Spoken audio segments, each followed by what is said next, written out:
Councilor Cirilo Rodoc. Mr. Chair, I move that we dispense with the items number 2 and 3 of our order of business for today, the national anthem and the invocation. Moved by Councilor Rodoc, seconded by Councilor Secundera, De Leon, and Councilor Ranoy, and Councilor Oscar Boli, Councilor Cotillera, to Councilor De Leon to dispense item number 2 and 3 in our agenda today. Issues. The said items are dispensed. Madam Secretary, please conduct the roll call.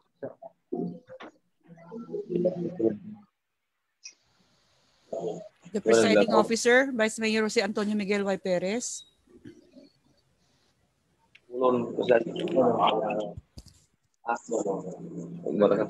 The presiding officer, Vice Mayor Jose Antonio Miguel Y. Perez.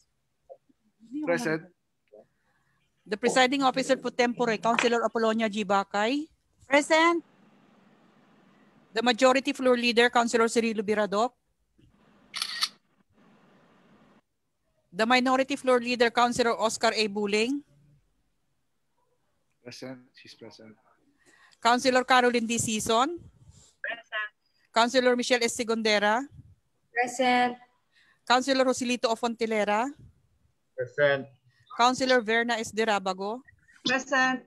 Councilor Provil Iranoy. Present. Councilor Dalia M. De Leon. Present. Councilor Alfred Felix E. De Castro. Present. Ex officio members, Liga ng mga Barangay President Raul B. Bacay. Present. Ang panlunsod na Federasyon ng Sangguniang Kabataan President Loverly Bernabe. Present. 13 members of this august body responded to the call, sir. 13 members responded to the call and now certified the presence of quorum. Approval of the agenda. Any unassigned business, Madam Secretary? Wala po, sir.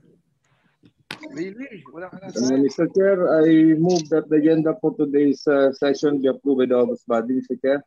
It's been moved by Councilor De Castro, seconded by Councilor Rodoc, Councilor De Leon, Councilor Appleback, and Councilor Ranoy, and Councilor Bernabe for the approval of the said agenda. Any amendments? Hearing none, the said agenda is approved. Next item. Adoption of the journal and minutes of the Sangguniang Panlunsod regular session held on February 2, 2021.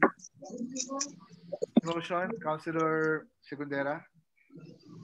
Chair, I move for the adoption of the journal and minutes of the SP regular session held on February 2, 2021. It's been moved by Councilor Segundera, seconded by seconded by Councilor Bernabe, Councilor Appleback, Councilor De Leon, Councilor Sison, Councilor De Castro, Councilor San Diego Rapago, for the approval of the said journal and minutes. Any amendments? Objections? Hearing none, the said journal and minutes are hereby adopted. So next item. Privilege questionnaire, sir. Dr. Cirilo Rodoc, majority floor leader.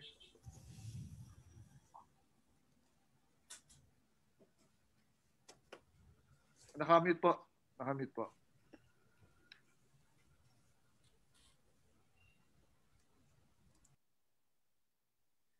Kagawad Rodoc, nakamute po.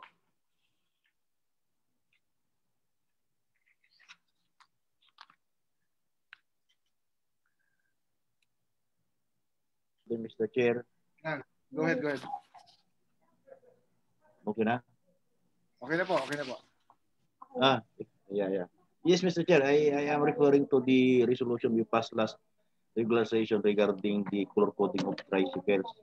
Earlier, I was discussing with our secretary, and she informed me that we do not have any ordinance on the color coding of tricycle except the ordinance on tricycles, which provides color coding on the routes of the tricycle, not the daily trips of the tricycle.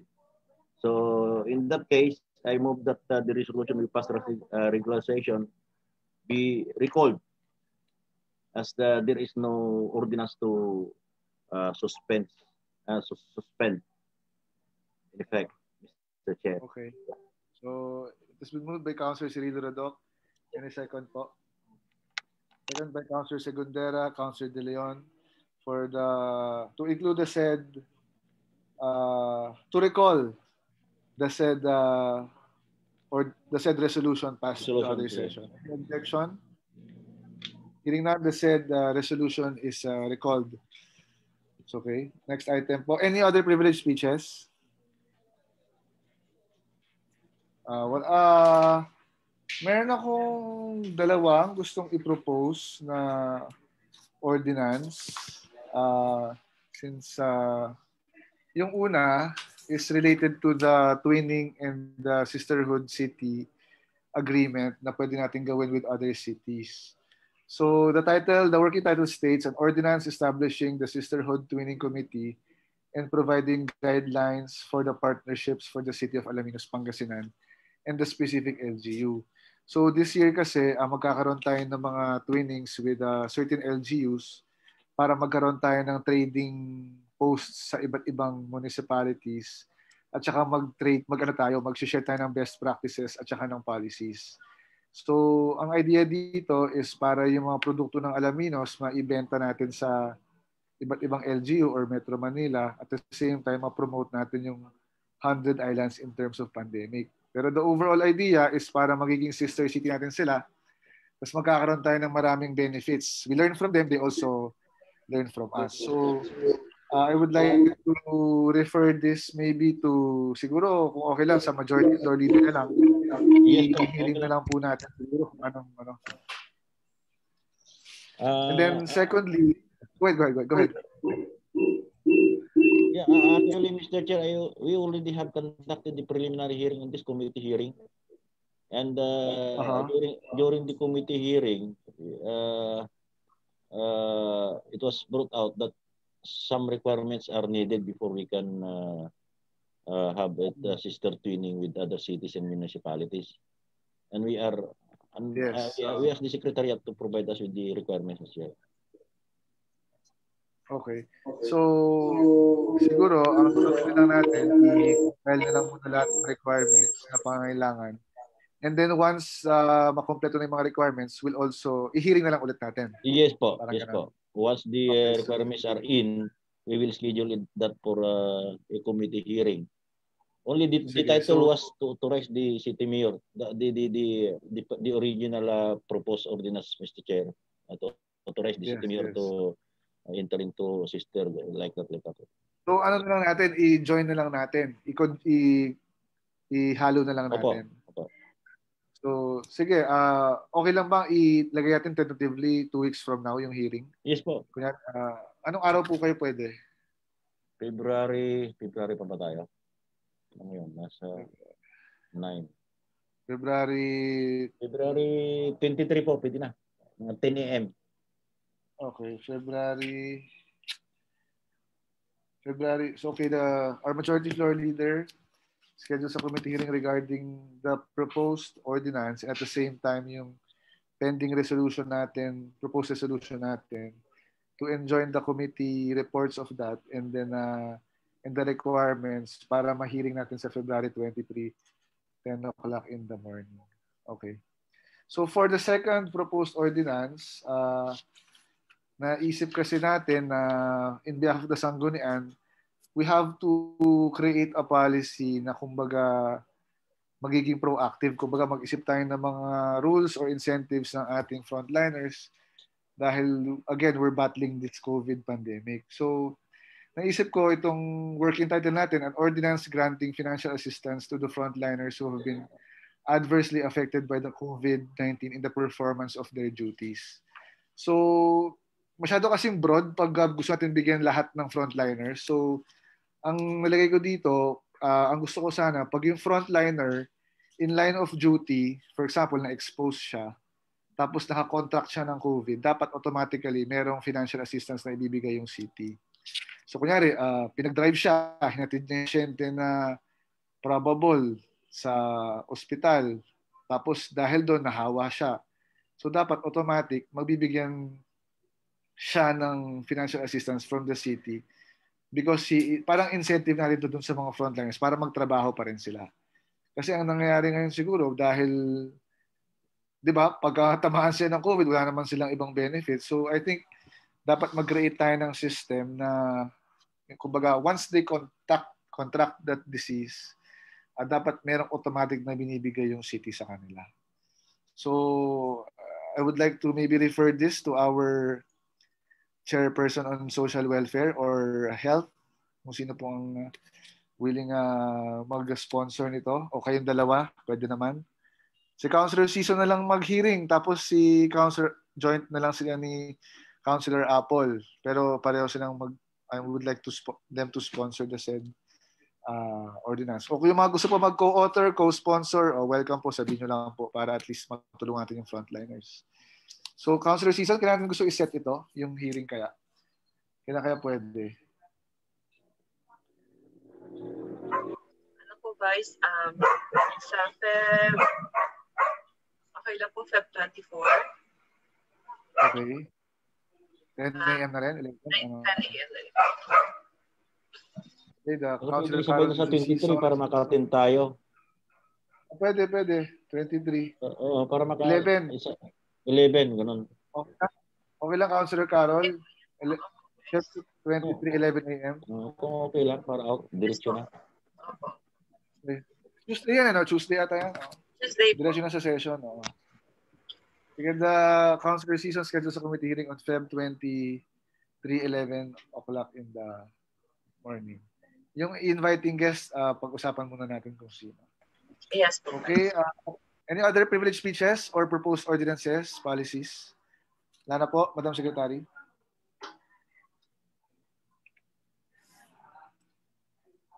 Ma'am Sec? Now we proceed to proposed resolutions. The first item is the proposed resolution number 2021-24. Resolution, hindi pala. Sir, sasabihin ko pa ba ito dinidit na? Sabihin mo lang. Sabihin mo lang. Resolution authorizing City Mayor Art Brian C. Celeste and City Treasurer Shirley R. De La Cruz to open a special account, City Government of Alaminos Dialysis Clinic with the Land Bank of the Philippines. And the next item is the proposed resolution number 2021-025. Resolution authorizing City Mayor Art Brian C. Celeste to enter into memorandum of agreement by and between the local government unit Alaminos City and Coast Savers Incorporated, MOL, Alaminos City, Pangasinan for relief goods and other supply support during disaster, calamities, and complex emergencies. Okay, for item number 1, I believe our city administrator phoned our city secretariat na they believe that meron na pong existing account yung ating capitation fund na papasukan ng PhilHealth, so hindi na daw po kailangan itong resolution na ito. So once they need again as requirement for a dialysis center, they will just notify us as well. Pero for now, cancel na po muna ito. So in that case, Mr. Chair, I move that the item be deleted from the calendar. It has been moved by Councilor Doc, seconded by Councilor De Leon, that we delete the said item in our agenda. Next item. For item number 2, do we have a guest? Wala, no? Councilor Segundera. Sir, meron po. Na-inform ba tayo? Sir, meron po. Meron. Okay. Si ating CSWDO, si Ma'am Elizabeth Radok po. I move that we suspend our internal rules, Mr. Chair, to accommodate our guest. Second. We suspend the rules, seconded by Councilor Alfred Felix de Castro. Madam Secretary, please acknowledge our guest. Our guest for this item is our City Social Welfare and Development Officer, Madam Elizabeth Radok. Hi, ma'am. Good afternoon. Hello po. Nakamute po siya? Hindi. Okay. Ay, magandang hapon po sa mga sa ating pong lahat. Afternoon po. Opo. So we are requesting po for the